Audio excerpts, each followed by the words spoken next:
Thank you.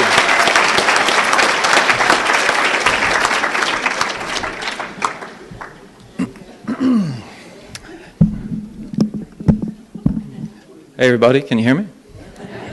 All right. My name is Matt and I'm an alcoholic. Hey family. My home group is Wake Up Group in Nashville, Tennessee. We meet Tuesdays and Thursdays at 9 a.m. We'd love to have you. If you're in the area, come by, and we have fresh coffee on, and I have a sponsor, and I also have the privilege of working with some other fellows and passing on what was so freely given to me. And my sobriety date's May 1st of 2008. And all three of those, sponsor, home group, sponsees, and sobriety date are all optional. But I really love the ones that I have, and I don't plan to change them anytime soon. Strongly suggested. First, before I get rolling here, I want to thank Chris for the introduction, for being a great hostess, and Patty picked me up from Sacramento Airport yesterday, and we had a great time driving up 5, and thank Curtis wherever you went, and for inviting me, and in the committee. There you are. For the committee for having me. This is really just, it's an honor and it's a privilege anytime I get asked to do anything in Alcoholics Anonymous, let alone travel across the country and hang out with these beautiful people in California. And I mean, if the grass wasn't green, I would have thought that this would be Southern hospitality. I just really love the energy that you guys have here in Redding, and it really is. It's awesome to be here. It's also awesome to be able to share my story, because my whole life up to coming to Alcoholics Anonymous, people were telling my story for me. My parents had a version of my story, and each one probably a different. The judges had different versions of my story. And my attorney had a version of the story that I was to agree with, and to just paid him to tell my story, and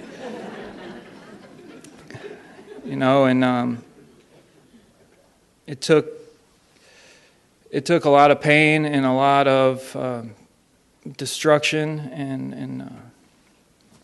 and a final surrender to the idea that I couldn't run the show anymore, and I wasn't going to be able to get myself out of this one. And that admission of complete weakness, I find out that in that, you guys have given me strength to tell my own story. And what a gift. What a freedom that is. I didn't come to Alcoholics Anonymous so that I could tell my story, though. That wasn't part of the deal. I didn't come here with any hopes or promises of coming to California with it. And I didn't, to be honest with you, as we'll discover, I didn't really...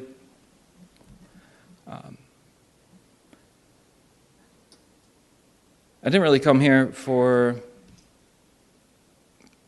any other reason besides it was the last stop on the block, and it was the last thing that I could possibly try, and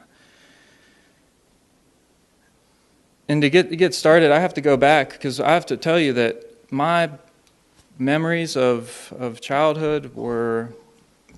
On the outside, everything was there. I mean, we had a good childhood. As far as I can remember, we weren't lacking for much of attention or care. And but my earliest memory was around 5, and my dad traveled a lot. We moved around quite a bit when I was younger, but we finally settled in North Carolina, and I remember being awake at night in my bed and just crying, because my dad, he traveled for business, but he was dead in my mind. It was just like a speaker last night put it so well, like the thought came to me, and all of a sudden it was a reality, and I was then living it, and I would just cry and cry and cry. I mean, like, my dad's dead, he's never coming back, blah, blah, blah, and he would always come back. I mean, but for whatever reason, I was living in fear from a very early age. Several years ago, my mom actually told me that I came up to her one time when I was even younger than 5 and looked at her, as a 3-year-old would look at a mom and say, you know what, I know I'm adopted, and I need to know where my real family are, And she just looks at me and is like, sorry, but this is it, and I've done the research since, and they are who they say they are, and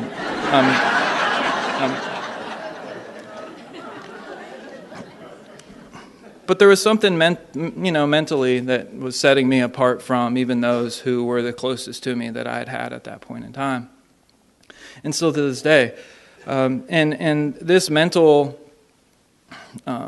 issue, or phenomenon that I had, it was with me well before I took my first drink, and that came along 12 years later and after being born. And I remember this day just like it was yesterday. My buddy and I, we found his mom's stash of Smirnoff above the laundry machine, and the fact that we found it makes me think that we were looking for it for a while, right? And I remember that night, and we found it, and we were just, success. And we did what you're supposed to do. We got that, and we poured off into some little water bottles, and then splashed some orange juice on top of that. And don't know where we learned that recipe, but we must have been paying attention, and ran off into the woods, because that's what we did when we were younger. We, it wasn't nothing in the summer to just go out and whatever, hike through the woods. And that night, I opened up my bottle. We each had one, and I threw it back there. And the second that it hit my throat, I thought that we had gotten rubbing alcohol, and I was about to asphyxiate and possibly die. But then 2 seconds after that, that thing happens, and from the head down to my toe, I was just washed with the water of the next dimension, and I had arrived. And I mean, I found my solution right there at 12 years old, and I'd figured that as long as I could be like this, everything was okay. Because all of those fears, all of those insecurities, all of those things that I was carrying with me on my shoulders up to that point in time were gone. And I was laying there in the leaves and next to this tree, just like, this is it. And I drank the rest of that, and some of my friends too, and because I needed to help him finish, and we couldn't have any evidence, and I'm a nice guy, and I wanted so bad to recreate that night. But as you could imagine, at 12, my resources were limited, and we only had this 1/2 gallon to pour off of, and pretty soon, his mom would find out about it, and then, our sole resource would be depleted. We'd have to go on the hunt again.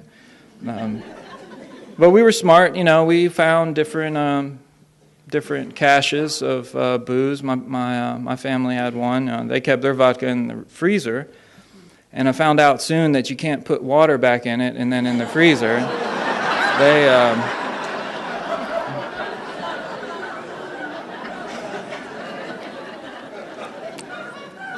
Yeah, it's hard to lie about that. Oh, I don't know what you're talking about.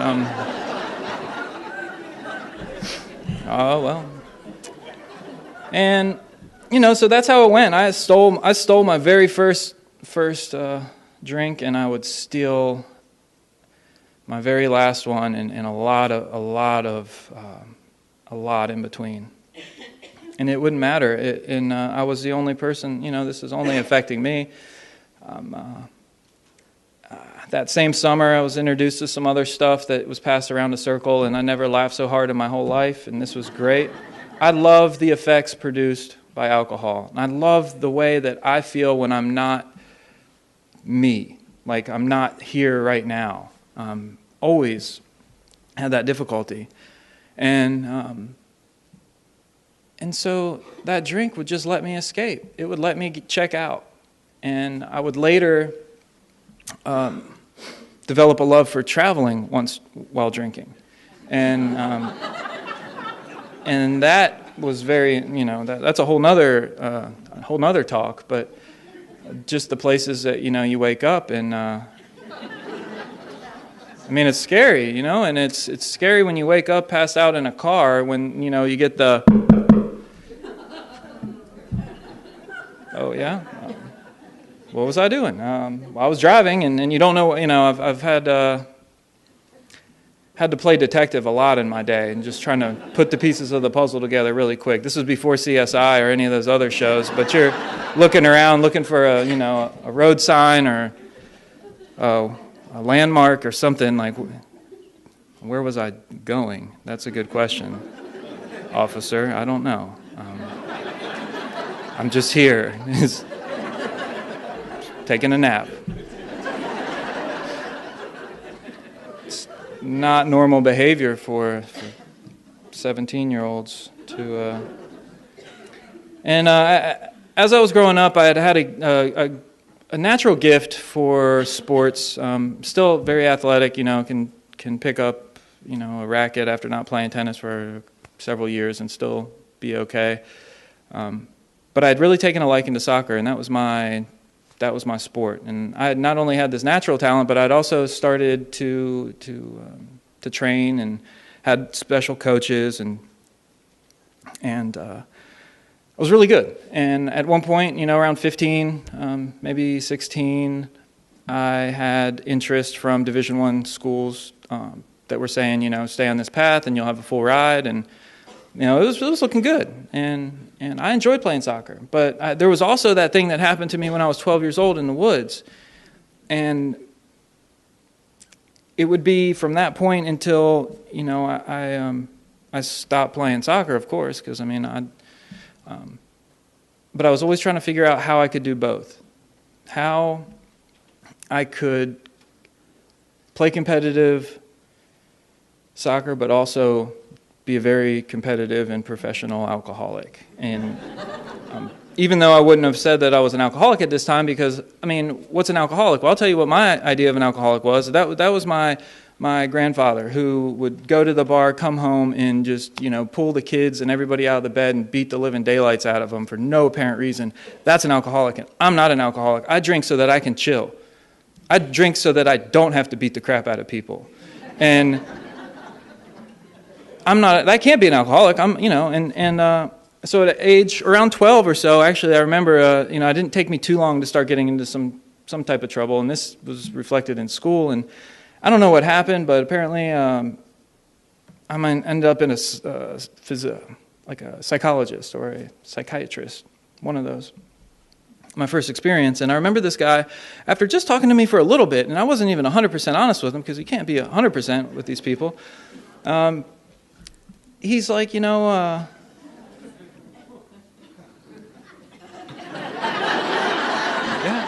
He said to my mom and I, after we got back together, he said, your son's just going to continue to drink and do what he wants to do because that's the only way he feels normal. And I said, man, I don't know who this guy is, but I love him,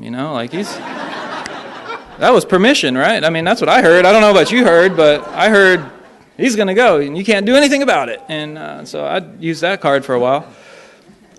But it was really difficult to play, competitive sports and drink competitively as well, because with me, I would stay first of all, they play most of their games on the weekend, and that's obviously the only, my window in the beginning. And I wasn't able to drink and play at the same time. I actually got caught doing that, and they didn't favor this too much in my school.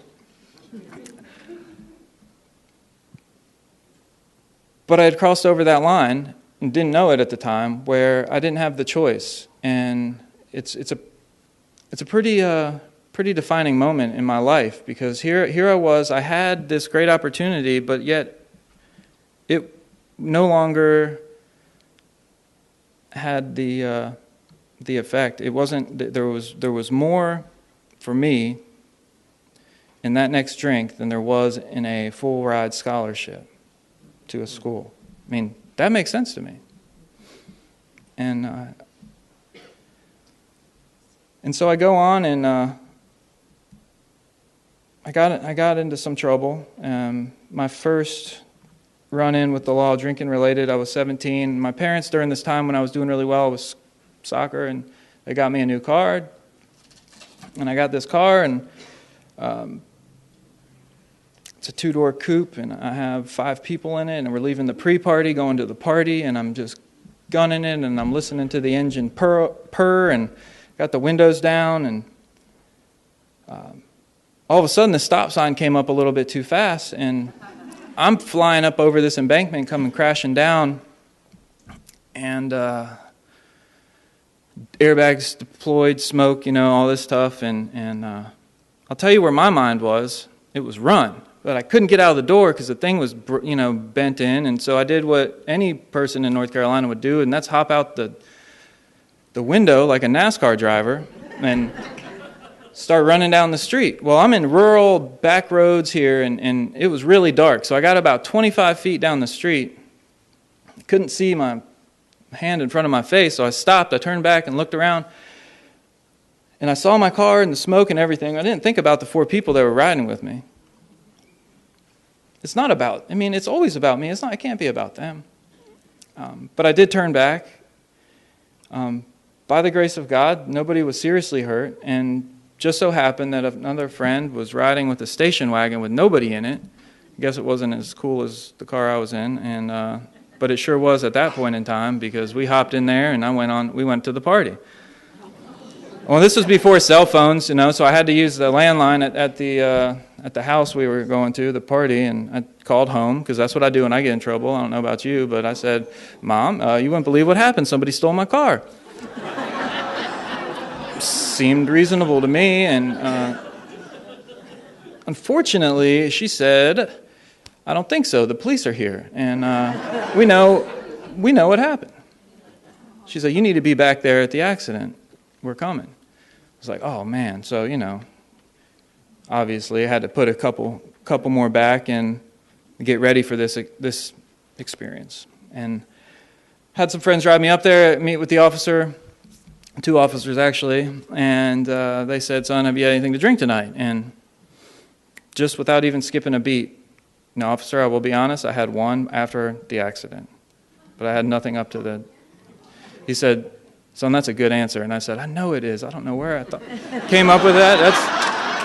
Man, that was good, and we rolled with it. And there was no way that they could prove otherwise, right? And so I got, I didn't get a DUI that night. I just got some other traffic charges, and on we go. A couple months later, I had the opportunity to go out to a private club with some older friends, and this would be my first time drinking in an establishment. And so I was on, and I borrowed my parents' car. Don't know if they knew I was taking it, but I took it. Went out, and I remember I had a nice shirt on, It's like I already knew what I was going to order well before I even got to the bar, and I go up, Makers and Ginger, boom, right after the first one, going into the second one, I noticed that there was these 2 blondes, and probably around 23 years old, which was really old at the time, and I had just enough courage to go up and tell them where I'd been the last 23 years of their life, and they were laughing too, and I don't know if it... But I started laughing, and we were all laughing. We were having a good time, and so that's what happened. We left, went back with them, hung out for a while, and then early in the morning, we needed to keep the party started, so we had to drive. And of course, I had the car, so I was driving. And this is the first time I had another experience where I saw a flashlight in the side mirror at a stoplight, and I thought it was seeing things at first, but sure enough, there was an officer approaching the window, and he told me that something that my driver's ed teacher didn't tell me, and that is that you can actually get pulled over going under the speed limit. And that's what I was doing. And so I got pulled over, and they determined pretty quickly that I shouldn't be driving this car. And I spent my first night in jail. But I do what I do when I get into trouble, and I call home. Well, now it's 3:30, 4 o'clock in the morning. My dad picks up the phone. Hey, so here's what happened. I'm in jail. I was wondering if you could come pick me up. He's like, I'm sleeping. I'll think about it in the morning. Click.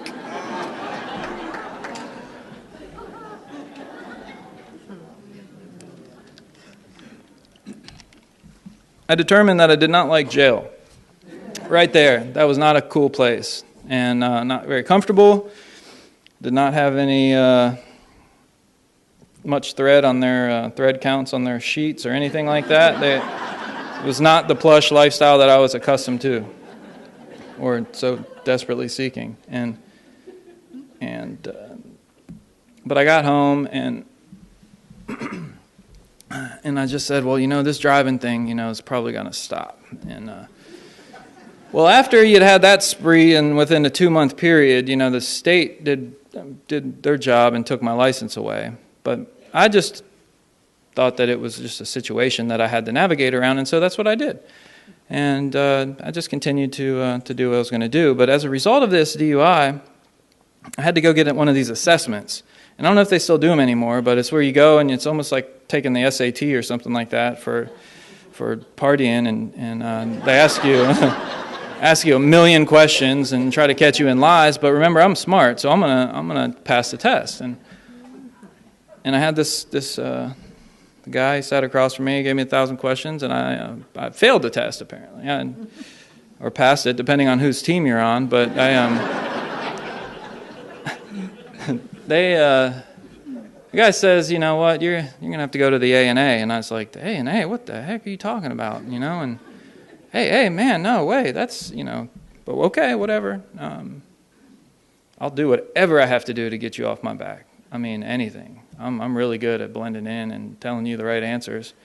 And hey, I mean, I'll go to an AA meeting. So at 17 years old, I had my first experience with Alcoholics Anonymous, and to the best of my recollection, I went in to this church basement and opened the door, and all of a sudden, a big poof of smoke came out, and I'm walking in. I'm kind of wondering if I should call the fire truck or something, because they're chugging some cigarettes, and I'm a little apprehensive, but I walk through, and I hear people, and they're laughing, and I'm walking, and all of a sudden, through the smoke, I see this really nice old lady, and I'm like, wow, hey, and there's another really nice old man, and I'm looking around, and I'm like, man, these are like this is like the Tales from the Crypt or something like that. Like, this is man, like that.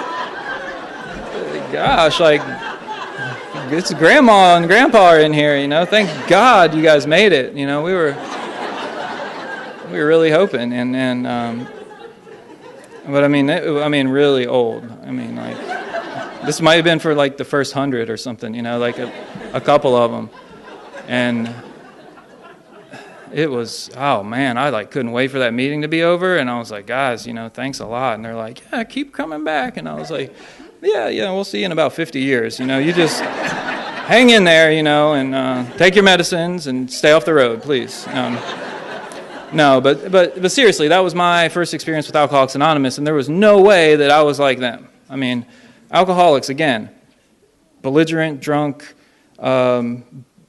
my mind, and they're violent, they're living under bridges, drinking out of brown paper bags. I drink Grey Goose, and I just have driving issues. And so that was that. And I said, thanks for the information, and I went on my way and tried to do it different. And I moved. I think I got into some more trouble, and as a result of, and as a alternative to going to jail or going inpatient somewhere, I had the opportunity to move to the mountains. See, at this time I was in Raleigh, North Carolina, it's in the center of the state, and they said, hey, 3 hours west. My dad was living out there as he had a new job opportunity for small period of time, and so I went out to live with him. And I don't know what I was expecting to find out there, but I'll tell you what I did find. I found that they were doing exactly what I was doing back home, but it was just better quality, everything. And I was introduced to moonshine, and that rocked my world, and it's a much more economical way to get loaded. I also found that you could gift it to people, give them pints and quarts or what have you, and they wouldn't drink it, so it would always be there for you when you got there. I thought that was pretty smart. But they, I would get what I was I would find what I was looking for, and I always did. And I hadn't finished high school at this point. I'm still. I had to drop out of public school. I'd been to a couple different schools, but I dropped out of my most recent public school, and I'm taking classes online to try to get a high school diploma. And I'm just, you know what? Everything's okay though, because I'm making money now. I mean, there's nothing that I can't put some money on and make everything a little bit better. Just get you off my back, because at least if the outside is looking okay, you don't understand that I'm dying inside, and there's just not enough poison that I can ingest that's going to make the pain go away. But I keep going, and I'm traveling around the U.S. I'm going on doing some really fun things. Getting to stay in New York for a weekend or stay a whole week. Go for the weekend, stay for a week type of thing. And this is life, right? This is what I thought that I want. Was freedom. I was able to do anything I wanted to do. And at around 19, I'm still living, and I'm in the mountains. A buddy of mine is we're sharing a place, and we're longboarding, long skateboards in the summertime in the mountains, and snowboarding in the winter, and living the life. And this one night, I'd had a couple, one maybe two. I wasn't drunk by any means, but I had enough to try a ride that I hadn't tried before, and I'm going down, and again, right through a stop sign. And I try to do a power slide at the bottom of the hill to stop, and that wasn't effective. And I hit head to concrete going about 10 miles an hour, no helmet. I'm dead on arrival, 19 years old, and they ship me off to hospital and perform, life-saving intervention where I had to remove part of my skull to let my brain swell, and it wasn't looking good for the home team. Have no idea what that was like for my parents. But I'll tell you what happened when I was discharged. Miraculously, the brain did some things that science can't prove. It can't not explain. And my buddy picked me up from the rehab hospital after I had to learn how to walk and talk and put my shoes on the right feet and all of this stuff. Passed me one of these medicinal cigarettes that wasn't quite medicinal yet in that state, and a flask of some Jim Beam, and I was right back to it, like without even skipping a beat. Because look, guys, as we know, this isn't my problem. This is my solution to life. I don't know how to live without it, and at this point, I still didn't know that this was what was going on, and I tell you that story, one, is because I think it's another place as I look back where I see, the hand of God all throughout that, and in spite of anything I was doing. But also, I tell you that because to this very day, I have never once even thought about stepping on a skateboard. Like, never. I mean, I just see a skateboard, I'm like, yeah, I don't want to, no thanks. I'm what the book would call a problem skateboarder. With sufficient evidence, I don't have to skate again. I'm cool with it too. You know what? I found other things to do. I'm okay. I like my feet firmly planted on the ground, head in the clouds. But I'm here, and alcohol was whooping my butt left and right, and I had no choice but to get back on. See, I didn't know that when I was out there. And so I go on, and I continue to do what I'm doing, and now I have these high-powered pain medications to do it with, and I'm not having to drink as much. And I'm feeling like I'm doing pretty good, doing nothing. And I have this other survivor's guilt and some other stuff that I don't even know how to process it. So I just want to go to oblivion. And I'd blacked out several times before then, but this became the status quo of my drinking, was to go into oblivion. And I'm talking about time machine stuff, and coming to and in the middle of conversations or in different places and trying to find where, put the pieces of the puzzle together. I tried to move. I tried to change what I'm putting, went from whiskey to cognac to moonshine to different, to the all beer diet, and just none of that stuff was working. Carl Jung describes it so well and said, that when he was talking to Bill, that, we alcoholics suffer from a thirst, spiritual thirst, and instead of spiritus, which would be, a deity or a god, I find spirits, at the local ABC store. And so here it is, I've been thirsty my whole life. I'm like spiritually dehydrated from day zero. And I just started to drink the first thing that I got my hands on. And it was working until it didn't work anymore. So at this point, I'm having a hard time with life, and it's starting to not look good. The stuff on the outside is starting to deteriorate and to start to go away. And my last-ditch effort to fix it, or at least I thought, I just got a girlfriend. That's what I thought was the right thing to do. Well, I'll tell you where I was at with things. This young lady just got out of prison, and I was attracted to her because I felt like I could trust her, okay? Makes sense. She was living on the dark side like me, and at this time I'm living in one of those motels that you pay, for the week, and it's in this it's under a different name, and I'm on the line of insanity and death, to be honest, and I'm running out of resources, and so we started taking things first from those closest to us, and I remember when I stole from my parents, there was something inside of me that broke, that was just so disgraceful, and I felt so much guilt that stealing from you or anybody else after that was just totally justified. It's like, if you're going to steal from those people who let you in after you just burn your life to the ground, then, what's a bonded company or somebody else, And this was my logic. I don't necessarily condone stealing things, period. So that's what happened. And like I told you, I stole my first drink, and I would steal my last. And that wasn't the plan, though. The plan was to get to Mexico. See, along the period of time, from the time I met her until what I pray is my last drink, I started finding myself in places I couldn't get out of a lot. Sometimes voluntarily. I'd found that when the law's looking for you, you can check yourself into the hospital and, detox for a few days. They can't tell them that you're there. So that's what I did. And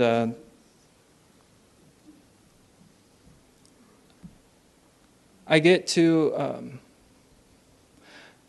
see people like you come in, and the reason why I'm here today is because a man came to a jail. He was a member of Alcoholics Anonymous. He came with a book just like this, and we had a meeting.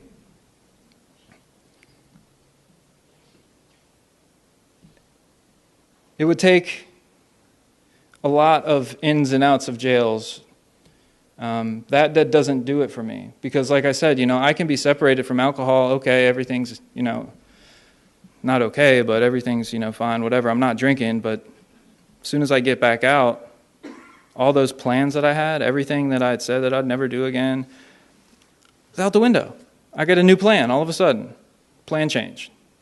It's really good at changing plans. And the way that I was brought in was after a spree, about 3 week spree. I'm coming home going back to my parents' house. I was living in a '94 Buick with my love, and I wasn't homeless by any means. We would sleep wherever we wanted to in the Buick, and it was a small car, and we were going. I was going up to say goodbye to my mom, my dog, and grab a change of clothes and leave the state, because I knew that we had done too much to ever live in this state again. And that morning, I woke up and dialed in. They had one of those little gates, and you had to dial in. My mom hadn't heard from me in who knows how many weeks, and she was glad to hear me. Opened the gates and drove up this mountain hill, and as we get around this corner here, there's an undercover sitting at the bottom of the hill. So I just, play it cool, and I keep driving, and he gets his gun, and I know, oh, this isn't a normal traffic stop, and he asks, what are you doing, or where have you been? Oh, I just ran down to the store, and by that time he was telling me to get out of the car, I guess, once he realized who I was. We were armed and dangerous. Well, we were wanted, armed and dangerous, and pulled me out of the car, put me in the back of his. Within 2 minutes, there was a dog in my car. It wasn't my dog, and this whole row of this little mountain neighborhood was filed back to back with undercovers and agents of different government. And then here comes my mom, because she by this time is wondering where am I? And I see her talk with one of the agents, and the look that was on her face when she's driving by and sees me in the back of the car was the same look that I saw from a mother who was burying her son from this disease not too many years after that. It was just despair and sadness and hurt. And there was something inside of me that I didn't know I still had, a little feeling or something, and I just cried out at that moment after seeing that and just said, God, please help me. I can't live like this anymore.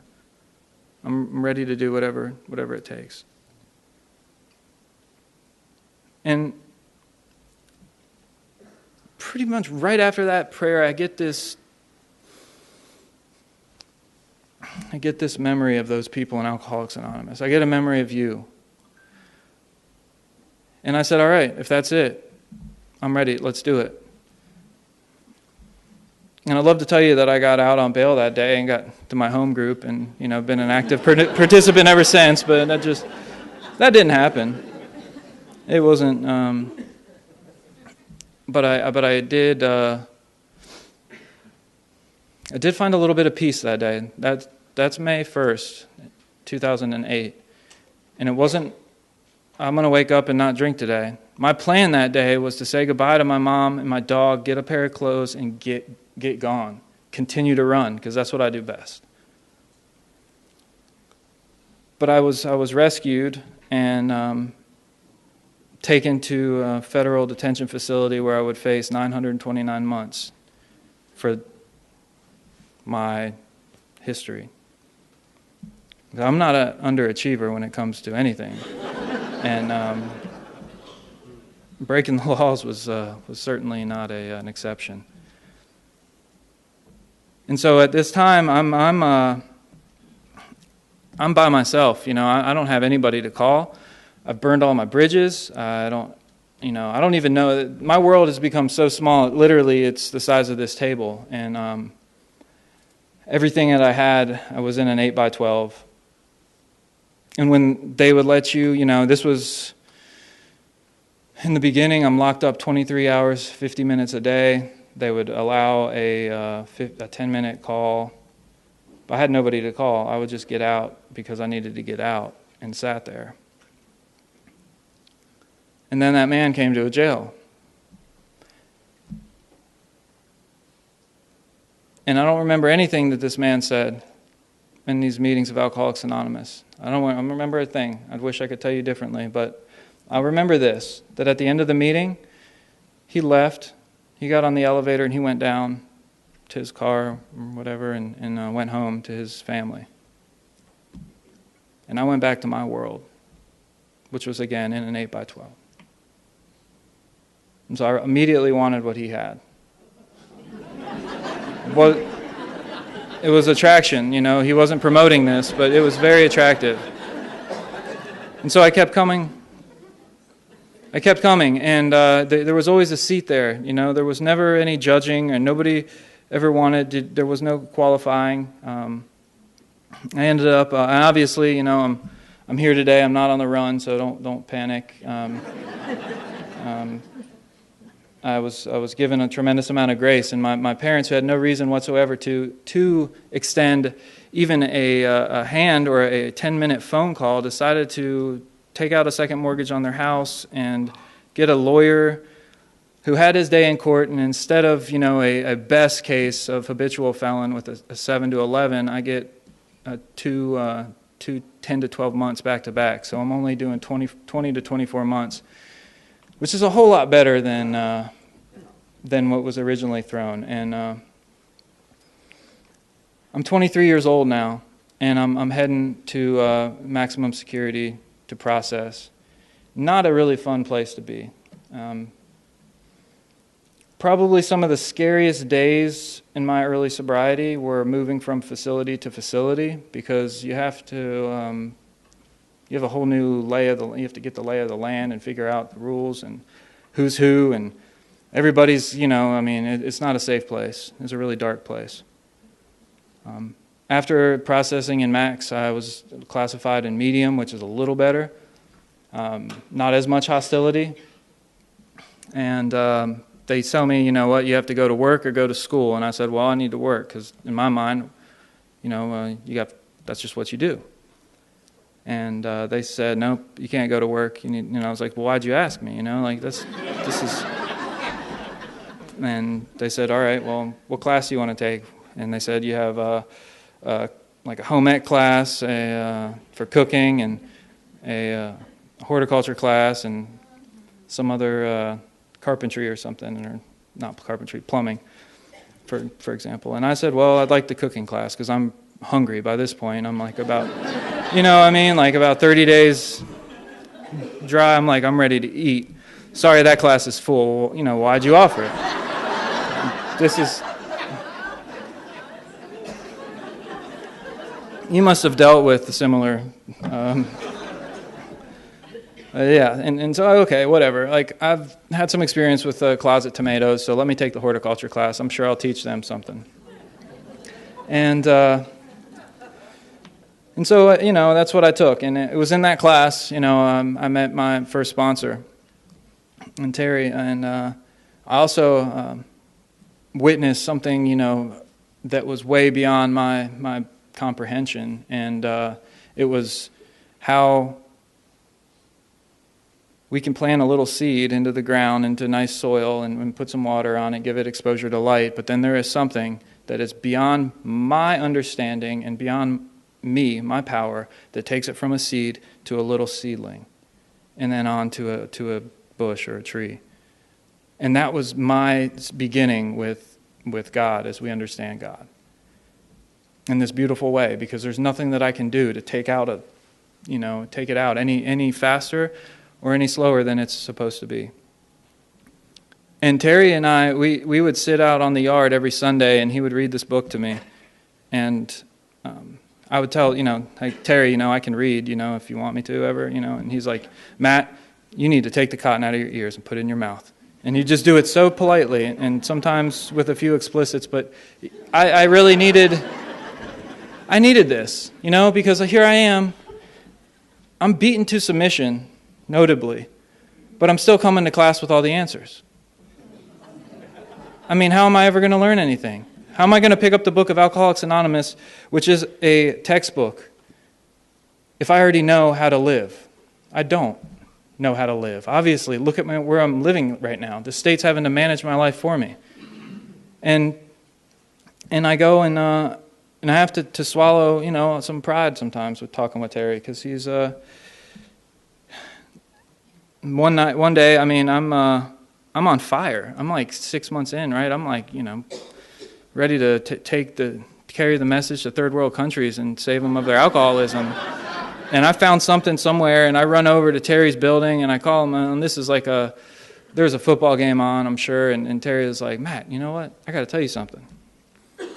There's a life outside of Alcoholics Anonymous, and I suggest you find it. It's like, whoa, wait a second.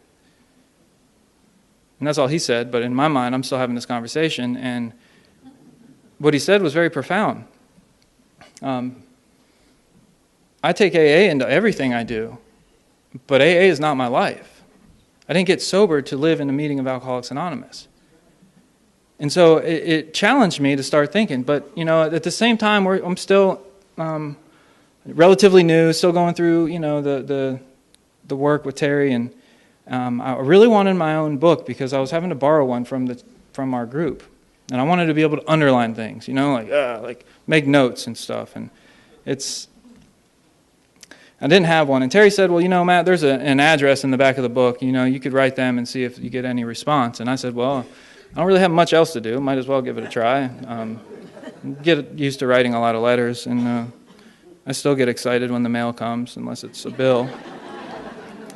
And so I wrote a letter. A couple weeks passed. I forget about the letter. Get called to the mailroom. And there's a package there. And inside the package, there's a letter, a personal letter, and it says, "Dear Matt, it sounds like you've paid a high price for your drinking.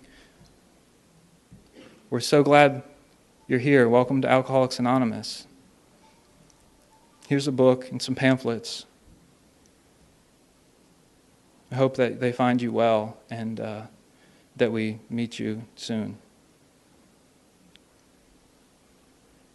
And I'm going to tell you, for the first time, I felt like I was really a part of this thing. And my world got so much bigger that day. And she signed her name, Gail or whatever. Alcoholic. One alcoholic reaching out to another.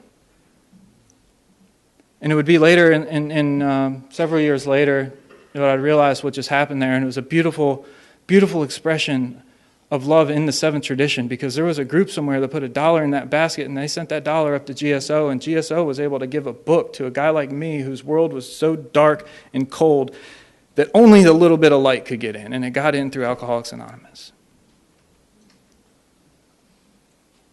And I have that letter still. I keep it. It's in a safe place. And so I'd continue on, and Terry and I got through the first 8 steps, and then it was time for me. I had to go to another facility, and he had already knew. We knew that I was moving, and he had already talked. I don't know how, but we got people everywhere. AA is everywhere, and so I already had a sponsor lined up by the time I got off the bus. It was impressive. And I get this guy, and his name's Juan, and Juan's we go back through the work and just kind of cover what Terry and I had went over, and when it got time to review my 8-step list, which already had the people who I had harmed, and we had went through it and said now, later, never. This is the time in which I should make these amends. Juan said, now means now. You need to get a piece of paper and a pencil and start writing. See, up to this point, I thought now means when I get released, when I go home. And Juan said, no, this means now. And so he showed me in the book exactly what my amends should look like. That this isn't I'm sorry, boo-hoo type of thing. This is what I did that was wrong. I need to know what I can do right now at this moment to make it right. My life depends on it. And it did. And so I took his suggestions and I began to write letters. I started top of my list, which was my mom. She wasn't going to come to prison to visit me.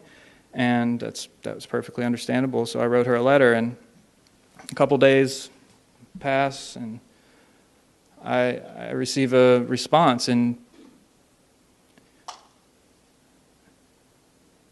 she says that, and I've done everything besides physically put my hands on my mom. I can't even, when she sleeps better at night when her son's in jail or in prison, I have no idea what that's like, and that scares me from even having kids, to be honest with you, but that's another story. I get this response from her after asking her what I can do to make this right, that says, the only thing that we want from you is to start loving yourself like we've loved you this whole time. Yeah. And about 9 months sober, you see a grown man crying, like snot coming out the nose and everything. It just hit me. And it's not a really cool thing to do when you're in prison, by the way. But I don't care. I can't help it. This is like you guys have tapped in, and there's something that's starting to happen inside my life that is bigger than me. And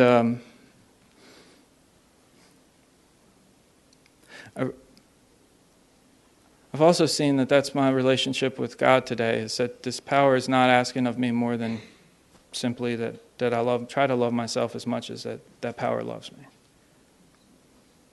And that's beyond my comprehension, so I don't need to try. I can just act, And fast forward a week, and I'm walking, business as usual, and then I'm go out onto the yard,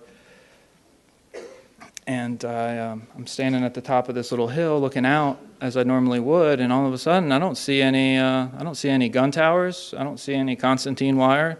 As a matter of fact, there's nobody else is even out on the yard. It startled me for a moment. And I'm standing there, and I feel this incredible warmth come over me, almost like when I was 12, from my head down all the way through my body, and I realize that I'm standing inside of a medium security prison, a free man.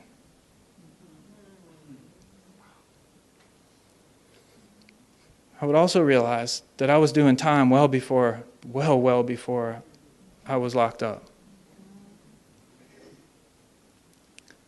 And I think that none of us have to go to prison. It's not a requirement. It's a great place to get sober, but I'm not going to recommend you going. Take it, my experience. But what a gift. And I don't know how to recreate that. These are the steps we took.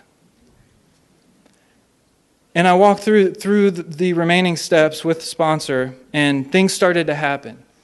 For example, one day I was expecting some money to be put on my books from home, and that's pretty nice, right? And by this time, we were starting to have a good relationship. They saw that something was changing inside of me, and the mail clerk didn't, understand that I really needed that money, and they forgot to capitalize this letter and this letter. It was something really petty, and I went up to the mailroom because I didn't have my money when I was expecting it, and I let the mail lady know what I thought about this. And stormed out of there, I showed you. But then I got back to my pod, and there was something that came over me, that wasn't your best. And then I remember these old guys telling me, if you have to eat crow, it's better to eat it when it's warm. And and that's kind of like my 10th step, that I have to get it done right now, and promptly.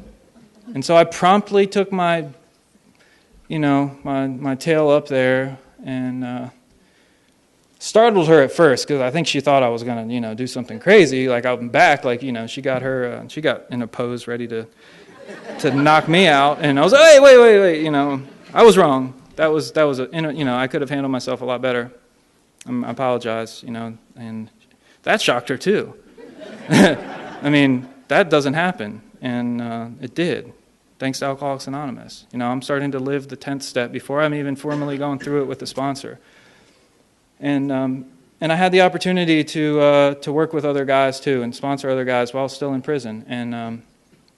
And it was so cool to hear about the news with the San Quentin, and that the men are going to be allowed to have one-on-one. That was really cool in the H&I meeting before before this, and it was really awesome. And when I got home, I got my last camp that I was at. It was a minimum security. I went there for 2 months, just at the end of my term, and they had you guys are everywhere. I'm telling you. At least I was fortunate, and you were at the facilities I were at, and a guy named Bob came to this facility, and Bob was interesting. He said that he came to prison so he didn't have to go to prison.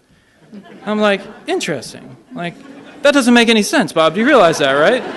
And he's like, yeah, it's okay. And it makes perfect sense to me today, and I get it. And Bob and I went back through the work, and we were able to, given the security of that facility, like actually have one-on-one time, and we went back through, and I did an inventory, and which I had done in the past with sponsors. But I told Terry, I was like, look, there's going to be something I'm not telling you here because I'm not trying to stay here for that much longer, and I love you, but I don't trust you 120%.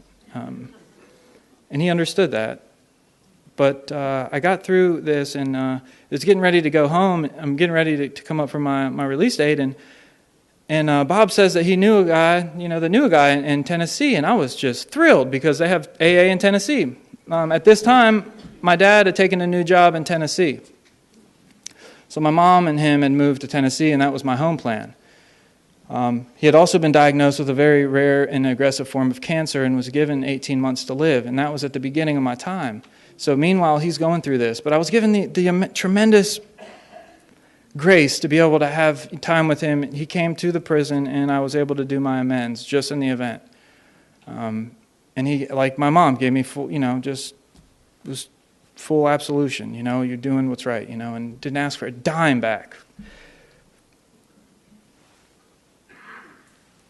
And I find out that there's a guy, Bob knows a guy that knows a guy. So I get this, I'm thinking that, all right, A is like the mob, all right? Like, you guys got people everywhere, and Paulie's going to meet me at the bus stop, and we're going to get to work. And so, like, I'm ready, though. Let's do it. I mean, like, this is my life on the line.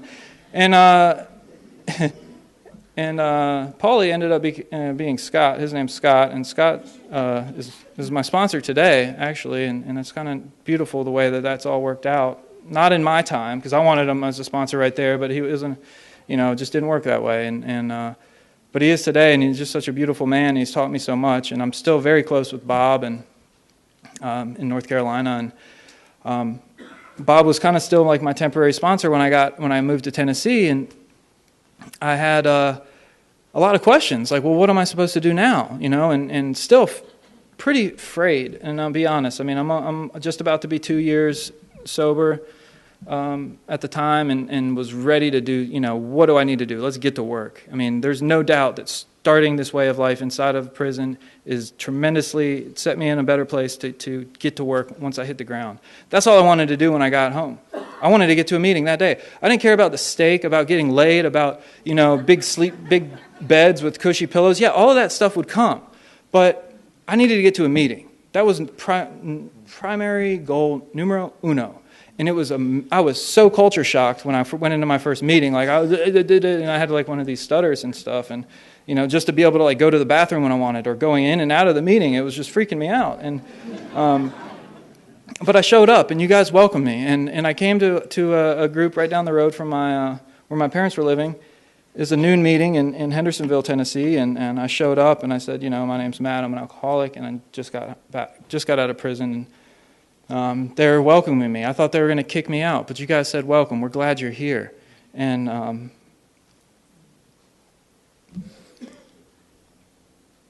knew it was in the right place. And Bob was really big on service. He carried a meeting to that prison for 20 plus years. He said I needed to get involved in service. I was like, how do I do that? He's like, look around, find an old timer, ask him how to get involved in service. I was like, yes, sir. And I go and I find this guy, Detroit Dave. And Detroit, he's, kind of a, biker guy, that type of, he'd been around for a while. So I said, hey, Dave, I need to get involved in service. And he kind of looked twice at me. And he said, hey, talking to his friend, you hear what he said? He wants to get involved in service. He starts laughing, like that old-timer laugh, like, I'm like, Dave, I don't know what's so funny here. My life's on the line. And he's like, okay, you want to get involved in service? Come to the business meeting on Thursday. He wants to get involved in service. I was at the business meeting early, and I left the business meeting the GSR of that group. Had no idea what a GSR was, but I think they sensed my enthusiasm and were not going to let it go to waste. I'm so thankful for that. Because when I moved to Tennessee, I knew my mom and my dad, and that was it, and Paulie, right? And that was it. After my first assembly, I had family from Knoxville to Memphis, the whole state. And I show up at a corrections meeting in Tennessee and North Carolina. We don't have H&I. We have it separated into treatment and corrections. I have experience with both facilities and love them both, but they just haven't figured out how to mesh them yet. I'll bring that back, actually, from this conference and suggest that we fix it. It was a joke. Yeah. But anyways, I show up at the corrections meeting and I say, my name's Matt. I just got out of prison, and I'd love to give back what was freely given to me. And they said, well, that's great. We're really glad you're here. And although we may not be able to get you into the prison right away, most people aren't crazy like that. They want to go back immediately. And there's work for you to do. And I was like, that's awesome, thanks. And so I got to meet some of these people inside of the corrections community, and inside of Nashville and the greater Nashville area in the state. And meanwhile, my PO was like, there's no way that you're going to be able to take meetings inside a prison. That was a bad first idea that I had. I'd like to get back into the prison. She's like, no, I don't think so. She didn't know how to respond. And as a result of going to this area assembly meeting, within a couple months, I was taking a weekly meeting into the county jail, and held that commitment for 2.5 to 3 years. That next assembly I went to, these two people trapped me. They were on the chairs and secretary or something like that. They trapped me. I didn't know what was happening at the time, but they said, would you be interested in being a treasurer? And I was like, well, wait a second, guys. That's cute, but do you know who I am? Do you remember when I first came here, I told you where I just come from? And they're like, yeah, they must have been really desperate. I don't know, but the truth of the matter is they knew exactly who I was. And they knew that if I didn't get in the middle of Alcoholics Anonymous, that I would die. And so I said yes, and I became the state corrections treasurer for the next 2.5 years, 3 years. And I had a checkbook. I never had a checkbook before. I'd done a lot of things with checks, but I never actually had my own checkbook. And that's my experience. And they were okay with that. So I basically learned how to, this should make you feel comfortable. I learned how to balance a checkbook with the state's money for corrections. And I'm going to tell you what, though, there was not a dime missing from that budget, because I knew that if there was, they'd be coming right for me. And so it was a great experience. And